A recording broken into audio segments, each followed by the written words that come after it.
നിലക്കാണത്. ആ നിലക്ക് അള്ളാന്റെ തിരുദൂതൻ കാണിച്ചു തന്നതിനെ നമ്മൾ അതേ നിലക്ക് വിശ്വസിക്കണം, സ്വീകരിക്കണം, അനുസരിക്കണം. റസൂലുള്ളാഹി സ്വല്ലല്ലാഹു അലൈഹി വസല്ലമ എന്താണോ ജീവിതത്തിലേക്ക് കാണിച്ചു തന്നത് അത് വിശ്വസിച്ച് അനുസരിക്കലാണ് ആ റസൂലുള്ളാഹിനെ സ്നേഹിക്കൽ. അതൊരു മാസമല്ല, 12 മാസവും ചെയ്യേണ്ടതാ.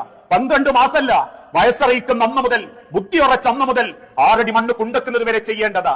അല്ലാതെ ഒരു മാസം മാത്രം 15 ദിവസം മൗലൂദ് ചൊല്ലിയതുകൊണ്ടും വീട്ടിൽ മൗലൂദിന് ആളെ കൂട്ടിക്കൊണ്ടുവന്നതുകൊണ്ടും ഓത്തറച്ചിയും പിരിഞ്ചിച്ചോറും തിന്നതുകൊണ്ടും അത് അള്ളാഹുവിന്റെ ഹബീബിനോടുള്ള സ്നേഹമായി മാറുന്നില്ല. ആ പറഞ്ഞതിന്റെ അർത്ഥം എല്ലാവരും കുറ്റക്കാരി എന്ന നിലക്കല്ല. അള്ളാഹിന്റെ തിരുദൂതനെ സ്നേഹിക്കേണ്ടത് റസൂൽ പറഞ്ഞ രീതിയിലാവണം, റസൂലുള്ള ലോകത്തിന് കാണിച്ചു തന്ന മാതൃകയിലാവണം. അങ്ങനെയാണെങ്കിൽ വിശുദ്ധ ഖുർആൻ സൂചിപ്പിച്ചതുപോലെ ഏറ്റവും പ്രിയപ്പെട്ടവൻ റസൂലുള്ളയാകുമ്പോ ഒരു ഉറുപ്പ്യന്റെ പോക്കറ്റിൽ ഹറാം ഉണ്ടാവൂല. ഏറ്റവും പ്രിയപ്പെട്ടവൻ റസൂലുള്ളയാകുമ്പോ നിന്റെ നാക്ക് നന്നാകും, നിന്റെ നോട്ടം നന്നാകും, നിന്റെ പെരുമാറ്റം നന്നാകും, നിന്റെ ഇടപെടലുകൾ നന്നാവും, നിന്റെ സർവ്വരംഗം നന്നാവും. എന്തിന്? വാഹനപ്പുറത്തിരിക്കുന്ന ഞാൻ പോലും റസൂലുള്ളാഹിനെ സ്നേഹിച്ചിട്ട വാഹനം ഓടിക്കുന്നതെങ്കിൽ എന്റെ അബദ്ധം കൊണ്ട്, എന്റെ സ്പീഡ് കൊണ്ട് മറ്റൊരുത്തനെ ദ്രോഹിക്കാത്ത നിലക്ക് അള്ളാഹുവിന്റെ തിരുദൂതൻ പഠിപ്പിച്ചല്ലോ.